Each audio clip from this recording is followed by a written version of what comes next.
Hi, it's Rob Hadley here. Now, about a year ago, we followed the events around a young woman who we had actually got clear of cocaine and had taken care of quite nicely. And one way or another, she ended up being admitted to what's called the Concurrent Care Unit of Vancouver General Hospital, which was entirely the wrong place for her to be at that time because she did not have an addiction. Now, when someone is taken into a facility like that, there's two possibilities. One is that they do so voluntarily, and another is that it's compulsory, and essentially they become certified for a period. And during that, she was forcibly sedated. Now, there was a big problem with this because we'd really taken care of this particular client, and then she was treated in a terrible way, actually, at Vancouver General Hospital. During the course of the forcible sedation, she was stripped, held down, and there were security guards present who were also involved in this. Now, the thing is, these were security guards who had no medical training. They were essentially from the security company that looks after the car park. Now, this shouldn't be happening with an individual who's barely 120 pounds. There's really no need for three men to be there. Certainly not three men when she's stripped and forcibly sedated. So we took it up with Vancouver General Hospital, the people in my company, Vancouver Hypnotherapy. We took it up and basically said, look, never mind the patient records or anything of that sort, we're not interested in that, but tell us about the protocol for enforced sedation. And we asked for that. Now, they were evasive from the very start, and it was only when we started using Facebook to actually say, look, this is what's happened, and you can see those postings on our Facebook page. But ultimately, they came back with a rather odd response, which even the person who gives it on the phone, and we've got the voicemail which we'll put on this video in a moment, even she sounds uncomfortable with their response. And a year later, we still haven't had any explanation as to why this was done the way it was, or even them voluntarily coming forward with their protocols, which are actually in the public domain, obviously.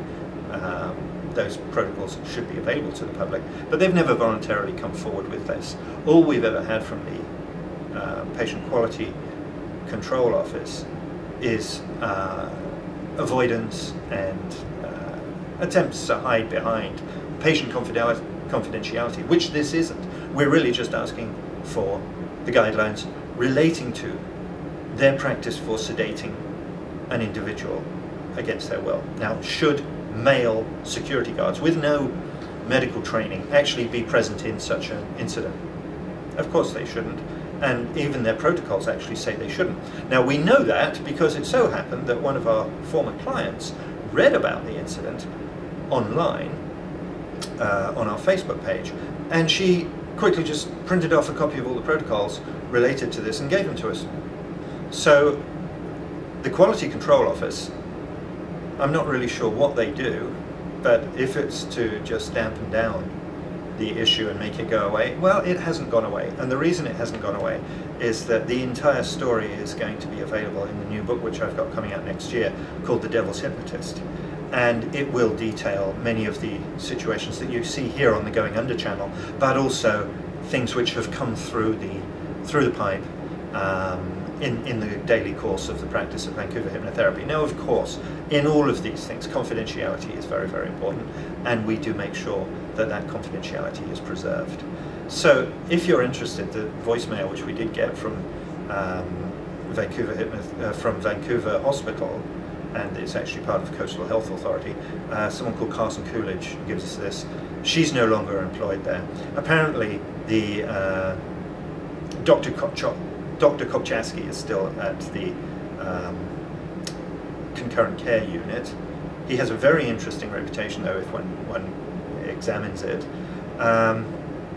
And the Concurrent Care Unit has now gone through a little bit of a name change, which, you know, it would appear to be just to be able to dodge some of the questions which gets asked of them. Nonetheless, the situation remains. This was an individual who was forcibly sedated, totally against her will. Small girl, small woman, with male security guards present when she was stripped, and put in a small room where there was just literally a mattress on the ground. Now, this is someone who was not violent and was not causing any issues. And the full details will be available very soon in the Devils Hypnotist. So have a listen to the voicemail and you decide, is she comfortable with what she's saying? Or is she hiding something? Now, you don't need to be a brilliant analyst to figure this one out. Oh, good morning. No, it's actually good afternoon. It's 12:30. Rob, this is Carson Coolidge, and I had promised to send you some documents. Um, Rob, I'm actually not going to send them to you. I talked to the healthcare team this morning, and the young woman in question is not well enough to speak with me, and so I think we're just going to leave it the way it is right now. You, of course, are welcome to do whatever you choose to do, but I will not be contacting you again, at least for now. Thanks, Rob. Bye-bye.